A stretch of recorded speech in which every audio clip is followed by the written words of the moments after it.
¿Puedes contar dónde estamos, Itziar? Pues mira, estamos en Donosti, porque es mentira que nos hemos ido a Estambul. Y nada, y hemos puesto un fondo sobre... de croma. El croma. El croma siempre funciona muy bien. Sí. ¿Y cómo haces para que se mueva el agua? De fondo de luz. ¿Cómo haces para que se mueva el agua? Ah, lo Bueno, va, por ejemplo, ¿qué se ve enfrente? ¿Qué tenemos allá enfrente? Ahí enfrente está Estambul. Una de las principales maravillas de este mundo que todo el mundo debe visitar alguna vez en su vida. Chica, me estás destrozando el vídeo.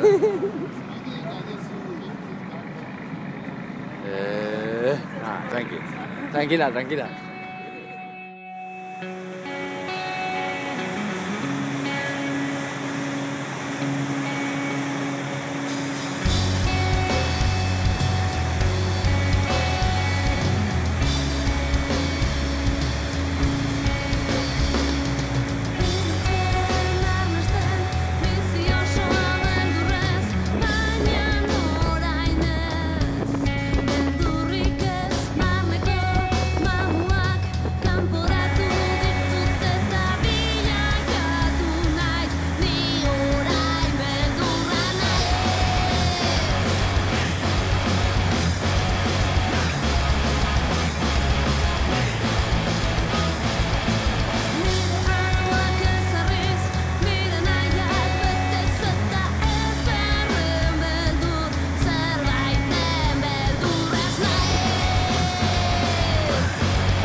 Y este trecho de 20 minutos solo cuesta 2 liras, 1 euro. El móvil